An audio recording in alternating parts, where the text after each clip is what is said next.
Somewhere in the far northeast of Russia, beyond long stretches of frozen road and empty forest, there is a town that no longer belongs to time. In winter, snow piles up against the sides of apartment buildings. Wind moves through broken windows, carrying dust, old paper, and silence from room to room. The streets are still there. The schools are still standing. Even the street signs remain. But almost no one lives here anymore. There was a time when this place was full of routine and noise. Lights glowed in apartment windows late into the night. Workers returned home after long shifts, their boots leaving tracks in the snow that were erased by morning. Children memorized the same streets, walked the same paths, lived the same days, over and over again. This town was not meant to be temporary. It was built to last. It was built because it served a purpose. And for a while, that purpose held everything together. Kadykchan was never meant to be beautiful. It was never meant to be easy. It existed in one of the coldest, most remote regions on Earth, where winter lasts most of the year and isolation is a fact of life. People did not come here by accident. They came because they were needed, and they stayed because leaving was not simple. For years, life followed a predictable rhythm. Work, rest, winter, repetition. The town learned how to survive in silence and cold. It learned how to endure. Then, slowly at first, something changed. Not overnight, not all at once. A shift in routine, a growing uncertainty, a sense that the future was no longer guaranteed. Families began to leave. Apartments emptied. Schools grew quieter. The town that once depended on constant activity began to slow down, as if it were running out of breath. Eventually, the silence took over. Today, Kadykchan feels like a place paused mid-sentence. Furniture still sits where it was left. Calendars still hang on walls, frozen on forgotten dates. Toys remain scattered across apartment floors, untouched for decades. It is not a town destroyed by war, not erased by fire or flood. It is a town that was simply abandoned. And what makes Kadykchan unsettling is not just that people left. It's how quietly it happened, how quickly a living place became a forgotten one. This is the story of why Kadykchan was built, what went wrong, and how an entire town slowly disappeared into the cold. Kadykchan did not appear by accident. It was born from necessity, from a demand buried deep beneath the frozen ground. Coal. Coal was more than a resource in the Soviet Union. It powered cities, warmed homes, fueled industry, and kept remote regions alive through the bitter winters where temperatures could drop so low that even breathing felt sharp. Without coal, life in these far reaches would be impossible. When a seam of coal was discovered near this remote stretch of Siberia, the decision was immediate. A town would be built. And not just a few buildings. A town meant to support thousands, designed entirely around the mine that would sustain it. The location was harsh. Endless forests stretched as far as the eye could see, rivers froze solid in winter, and roads were little more than snow-packed trails that disappeared under blizzards. For anyone accustomed to the comforts of larger cities, it was a place few would willingly choose. But the Soviet system did not see hardship the way outsiders did. Distance was irrelevant. Difficulty was a challenge to be overcome, and survival in the North required organization, planning, and, above all, manpower. Workers were sent in groups. Some came willingly, drawn by the promise of steady employment, housing, and the stability of a planned life. Others were relocated with less choice, part of a system that expected compliance and contribution. Families followed, bringing children who would grow up knowing only the rhythm of the mine. Apartments were built close together, compact and functional, designed to retain heat against the long Siberian winter. Schools followed, along with small shops, clinics, and community centers. Every building had a purpose. Every road, every streetlight, every lamppost was placed with the town's survival in mind. Life in Kadykchan revolved around the mine. Shifts dictated the daily schedule. Supplies arrived on the condition that work continued. The town's electricity and heating depended on the coal extracted from the ground. For those who lived here, the mine was more than a workplace. It was the heartbeat of the town. In the early years, there was optimism. Miners told stories of rich coal veins. Children learned their first lessons in classrooms built just for them, and families adapted to life in the frozen wilderness. The winter was harsh, but predictable. Snowfall, blizzards, and freezing winds were part of a cycle, a rhythm that shaped the town as much as the mine did. Everyday life was structured. Workers woke before dawn, the sound of boots and shovels filling the air. Meals were eaten in common dining areas or within apartment kitchens, modest but warm. Children played in snow-packed streets. Their laughter carried over frozen courtyards. Even leisure was practical. Community events, school performances, small theater nights. Activities designed to keep morale steady and maintain the rhythm of the town. And yet, for all its structure, Kadykchan was not comfortable. Comfort was secondary to survival. Heat was precious. Electricity could fail. Food supplies were strictly rationed. Isolation weighed on everyone, shaping both mood and behavior. People learned to adapt, to measure days not by enjoyment, but by endurance. But adaptation can only sustain so long. The town was created for a single purpose, and every brick, every beam, every corner depended on that purpose.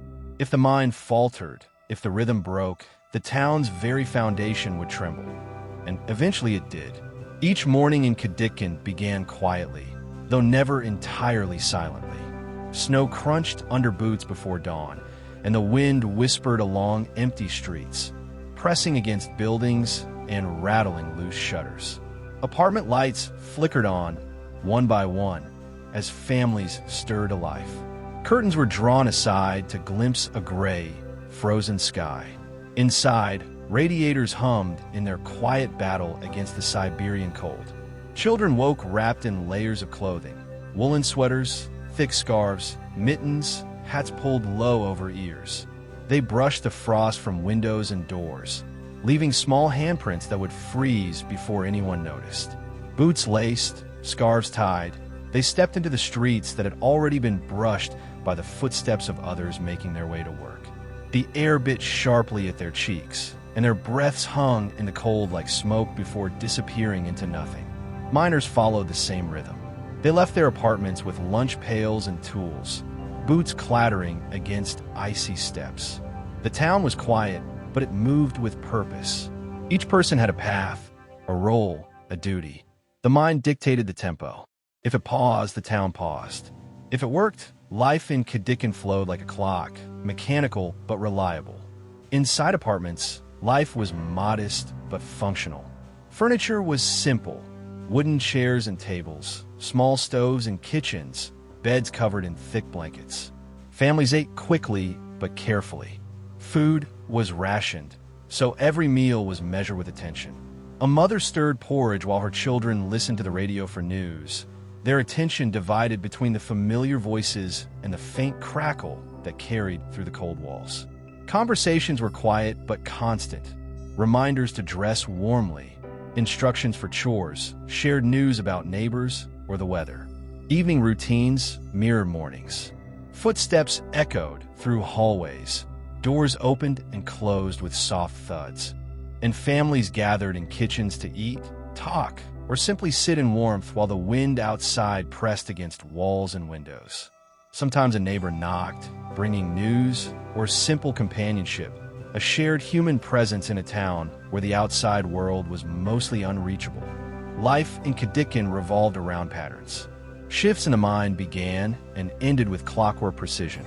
Day shifts overlapped with night shifts in a seamless flow, ensuring the mine never truly stopped.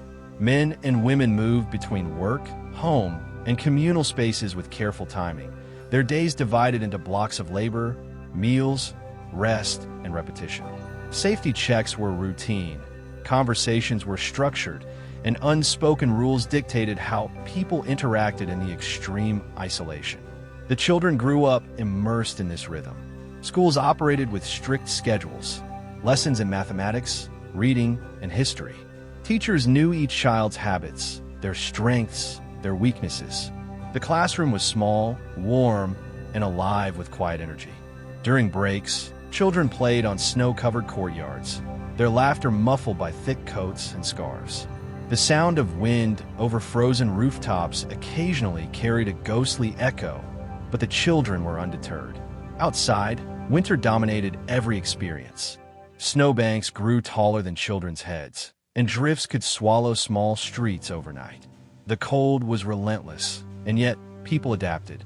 Walkways were shoveled, fires stoked, supplies carefully measured. The town structure itself offered protection.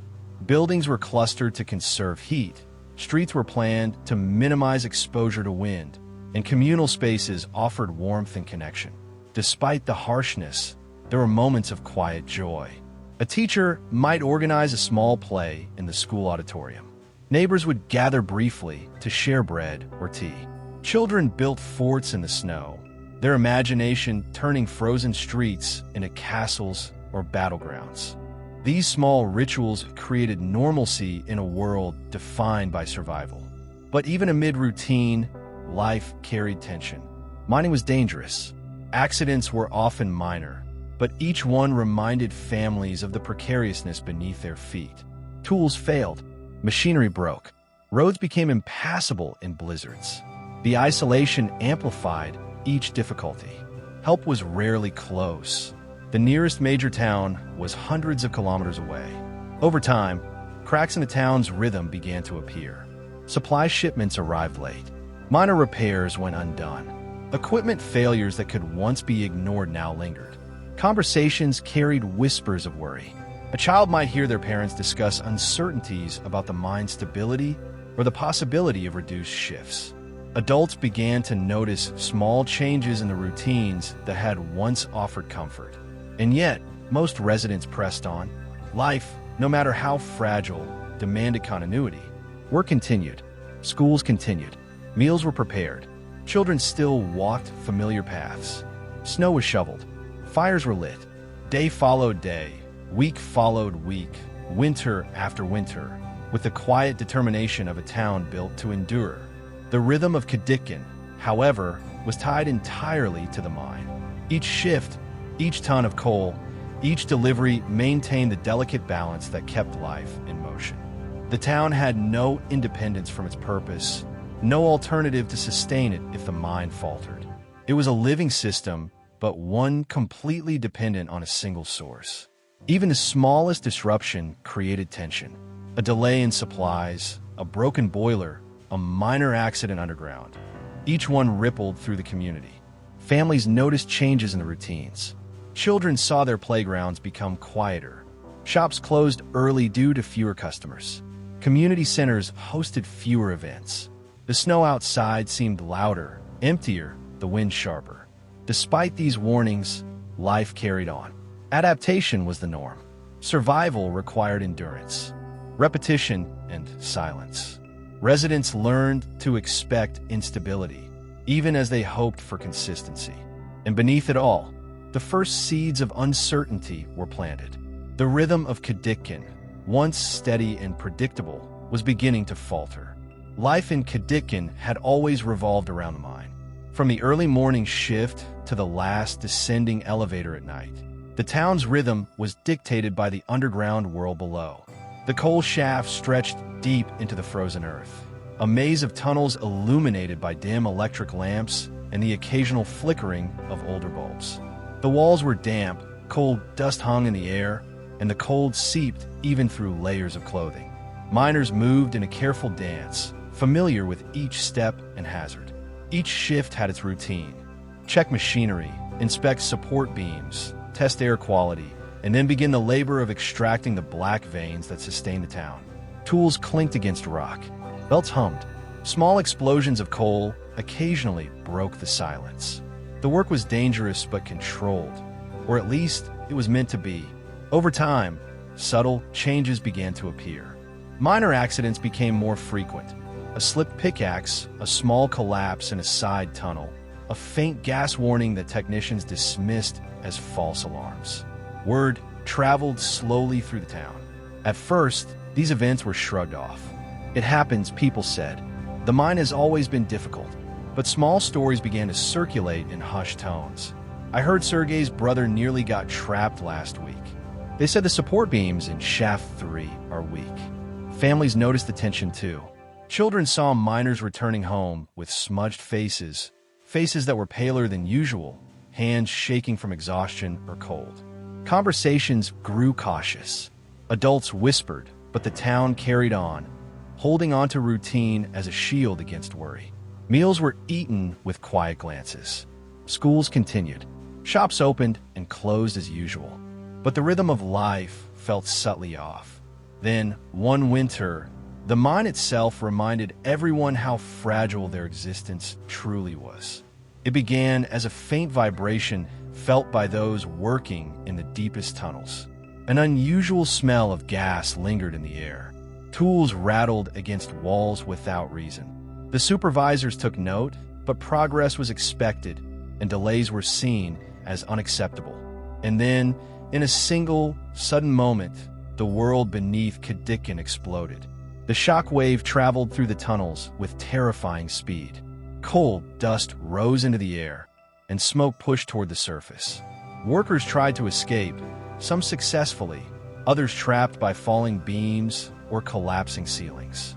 The noise, metal, rock, and human voices was overwhelming, a cacophony that would echo in the memories of those who survived. Above ground, the town reacted almost immediately. Sirens wailed. Families ran outside, searching for familiar faces. Mothers called for children. Fathers and husbands raced toward the mine, hoping for any sign of their colleagues. By the end of the day, it was clear that lives had been lost. The community felt the weight of vulnerability in a new, undeniable way. The mine was temporarily closed for inspection. Engineers, bureaucrats, and officials arrived, their presence both reassuring and unsettling.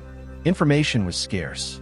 Residents were told that safety had been compromised, repairs were underway, and work would resume as soon as possible. But as soon as possible stretched into days, then weeks.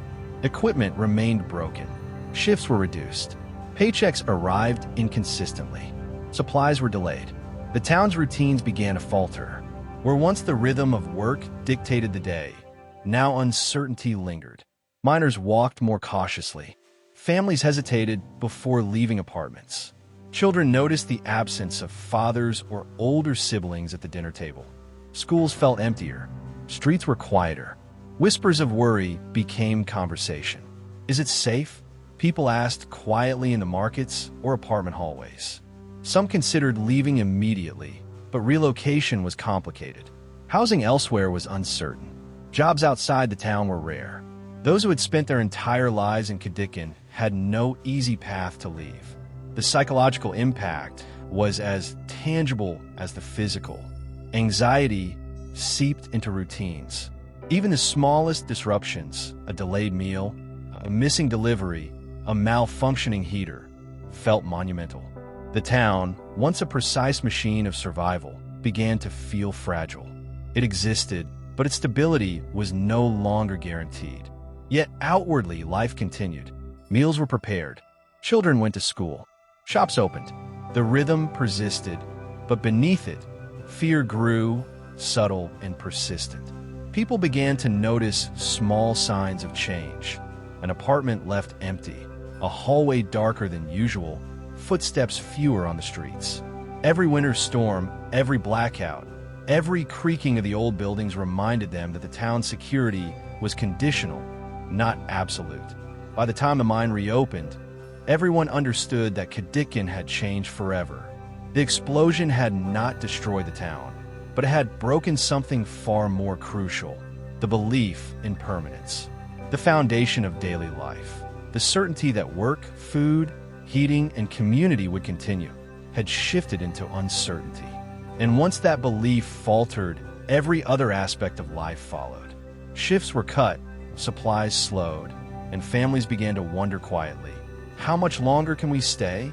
Life went on, but the shadows had lengthened. Life in Kadykchan had always revolved around the mine. From the first flicker of light at dawn to the last descending elevator at night, the town's heartbeat was tied to the tunnels beneath the frozen ground. The mine ran deep into the Siberian earth, a labyrinth of coal seams, timbered supports, and narrow passageways. The walls were cold and damp, streaked with coal dust, and the air always carried a faint metallic smell.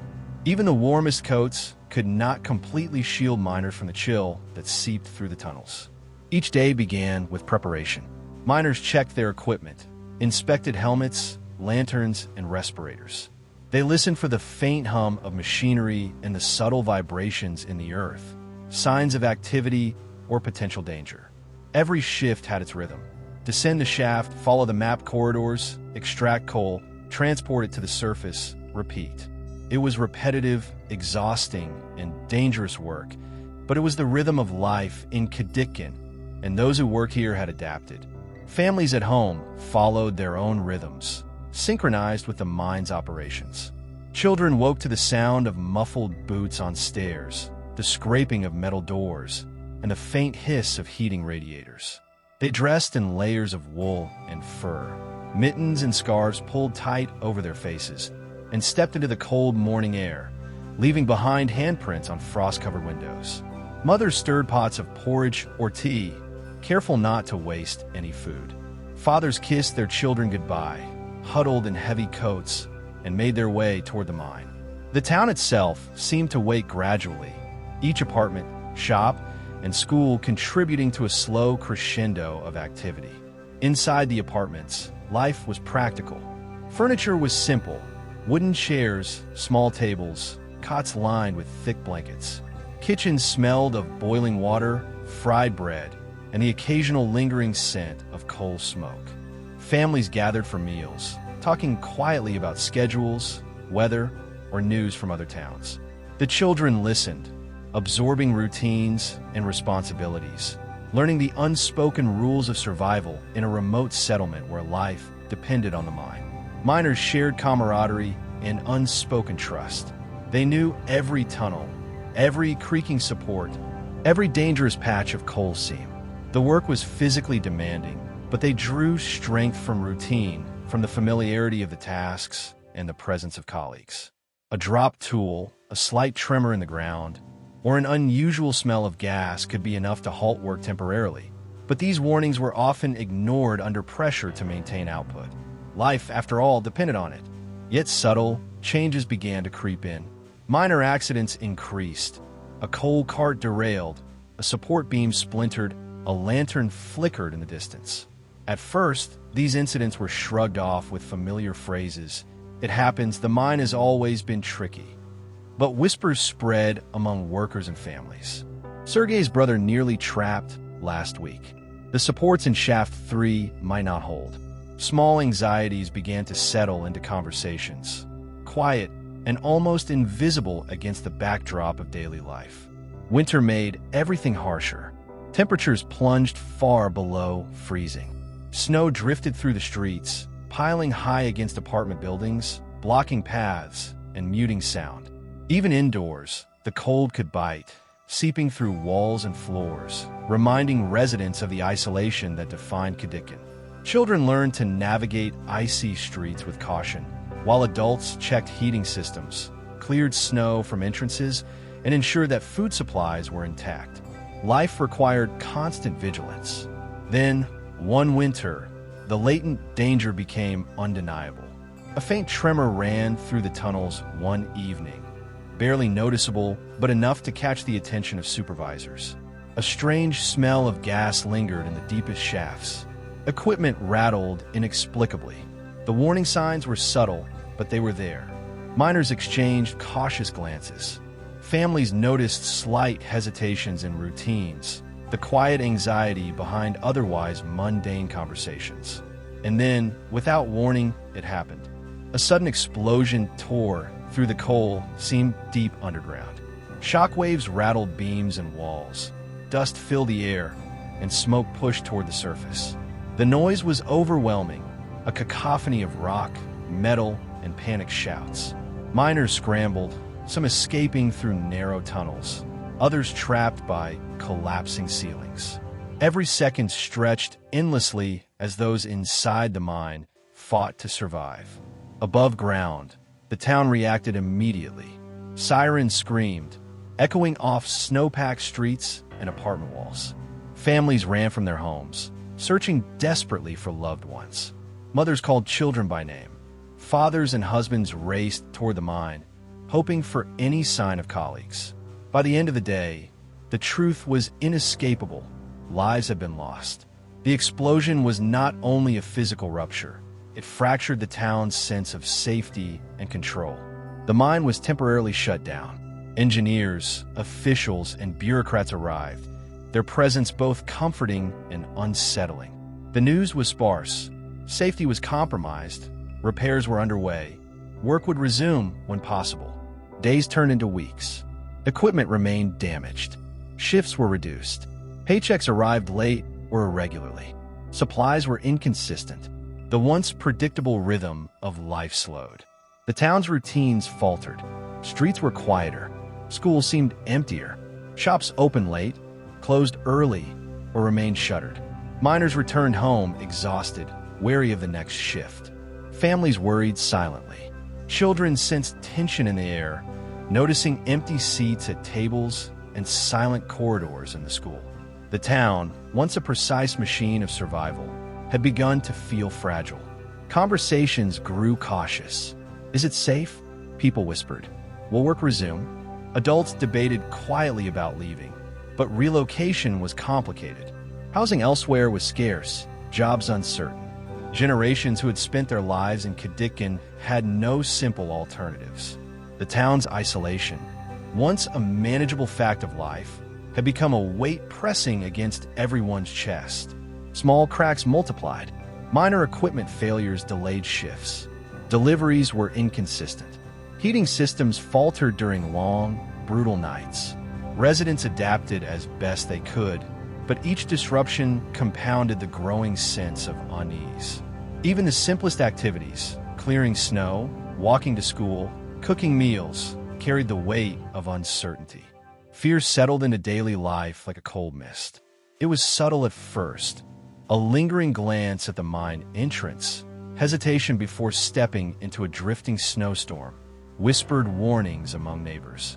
Over time, the fear became tangible, shaping routines and altering interactions. Children noticed the absence of friends and neighbors. Schools hosted fewer students. Streets, once alive with laughter and boots crunching on snow, became hushed. Yet life continued. Meals were prepared. Children went to school. Shops and community centers remained open, even if fewer people attended. The rhythm of Kadykchan persisted, but beneath it, anxiety grew. Each storm, blackout, or minor malfunction became a reminder that the town's stability was conditional. Families began to consider leaving quietly. One apartment emptied, then another. Small groups relocated when possible, carrying what they could, leaving behind furniture, dishes, and personal belongings. The departures were subtle, almost invisible at first, but gradually the town felt the weight of absence. By the time the mine resumed partial operations, it was clear Kadykchan had changed. The explosion had not destroyed buildings, but it had shattered certainty. The foundation of daily life, work, heat, food, and community was no longer guaranteed. The town, once secure, had become fragile, and once the residents realized this, the slow drift toward abandonment began. As the weeks turned into months after the mine incident, Kadykchan's streets began to change. The rhythm that had once defined the town, shifts, school bells, children's laughter, the hum of heating systems, slowed to an almost imperceptible crawl. Apartment blocks that had been home to bustling families now sat quiet, the windows reflecting a frozen landscape, empty yet perfectly intact. Snow accumulated against doors and walls, untouched by shovels or footsteps. Wind crept through gaps in roofs and broken windows, carrying the scent of cold, dust, and coal. Some families left quickly, taking what they could carry and locking their doors behind them. Others lingered, waiting for assurances that would never come. Paychecks that were late, equipment repairs that remained incomplete, rumors of reopening that dissolved under the weight of reality. The decision to leave was never easy. Generations had lived here. Children had never known another home. Leaving meant stepping into uncertainty, trading routine for the unknown. Yet necessity slowly pushed them out. Inside the apartments of those who stayed, life became a fragile balance. Heating stuttered in some buildings. Radiators failed during the coldest nights. Families layered blankets over blankets, cooked meals with ration supplies, and carried on as if nothing had changed. Children noticed the quiet first. They wandered the halls, calling for friends who no longer lived there, peering through snow-covered windows for familiar faces that never appeared. Toys remained where they had been left, half forgotten, frozen in place by time and winter. The streets themselves became repositories of memory. Footprints faded, replaced only by windswept snow. Wooden benches splintered under frost. Lampposts leaned at awkward angles, their bulbs flickering or dead. Shops were shuttered, doors left ajar. The smell of coal lingered, clinging stubbornly to the town as if refusing to leave. Mailboxes hung empty, and community centers, once alive with small gatherings, were silent. Each day, the town shrank in both function and spirit, though the buildings remained structurally sound. Those who remained experienced a different kind of isolation. Their neighbors left one by one, until a familiar face was a rarity. Streets once busy with work boots and children's laughter became ghostly pathways, echoing with the occasional crunch of snow under a single passerby's feet. Inside homes, the absence of neighbors was palpable. Doorways led to empty rooms, apartments echoed with silence, and small details. A forgotten jacket, a half-read book, served as reminders of lives that had moved on. The psychological toll was subtle but profound. People adapted, but anxiety lingered like a shadow. Miners who stayed were cautious in their work, aware that the mine had changed them and the town forever. Parents worried constantly for their children, balancing the need for routine against the uncertainty of what each day might bring. Even the simplest act, stepping outside into the biting cold, carried the weight of risk. Roads were impassable at times, snow piled high against apartment doors and stairways, and wind howled through the empty streets, bending signs and rattling shutters. In the schools, classrooms stood frozen in time. Desks remained where students had left them. Blackboards bore half-erased lessons, and notebooks lay open on the floor. The children who had remained watched as their friends vanished from the town, leaving behind echoes of laughter, abandoned shoes, and the faint smell of cold dust. Teachers continued to prepare lessons, even as fewer students appeared. The routines persisted, but they were hollow, a shadow of the life that had once been. Outside the apartments, the mine loomed silently. Machinery stood rusting, tracks led to empty tunnels, and the entrances were guarded only by frost and ice. Once the heartbeat of the town, the mine now symbolized uncertainty. Even minor collapses or small explosions underground became ominous reminders of the fragility of life in Kadykchan. Workers approached their tasks with care, aware that the rhythm that had sustained the town was failing. Community rituals persisted, but in diminished form. Occasional neighbors would gather in small groups for meals, or to share stories of friends who had left. Birthdays were quiet affairs, celebrated with improvised cakes or small gifts. Each act tinged with the knowledge that life in Kadykchan was no longer secure. The streets, though empty, sometimes carried the faint echoes of these gatherings. A laugh, a door opening, the scrape of a chair across frozen floors. Nature began to reclaim the town in subtle ways. Snow drifted into stairwells and lobbies. Icicles hung from roofs and gutters, glittering in the weak sunlight, but also weighing heavily on structures. Trees crept closer to buildings, their branches brushing against balconies where no one would stand. Birds nested in broken windows, their calls echoing through empty hallways. Even the frozen ground seemed to soften, as if Kadykchan were slowly returning to the wilderness from which it had been carved. Over time, the remaining residents noticed the gradual deterioration of services. Electricity flickered or failed entirely. Heating became unreliable. Food supplies grew sparse. Water froze in pipes, forcing people to adapt creatively. Yet the town persisted. Residents endured, layering clothing, preparing meals over improvised stoves, shoveling snow, and maintaining what they could. Survival became an exercise in careful attention to detail, in anticipating failure and mitigating risk. Small personal stories emerged amid this quiet decay. A miner, once robust and confident, became wary, checking every beam and seam before beginning work. A mother waited by the window each morning for her children to return from school, even as attendance dwindled to just a handful of students. The pace of life slowed dramatically. Days blended into nights. Weeks turned into months. The seasonal rhythm remained, but only faintly.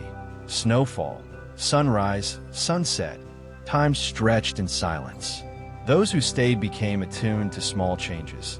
The creak of buildings settling, frost patterns forming on windows, the lingering smell of coal in the air. Life continued, but cautiously.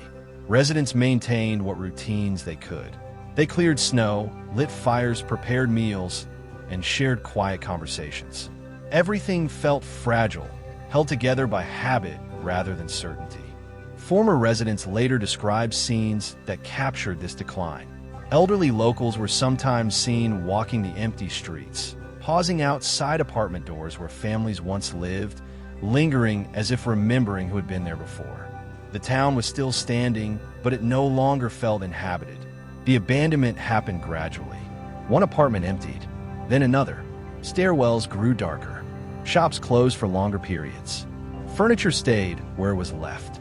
Calendars froze on forgotten dates.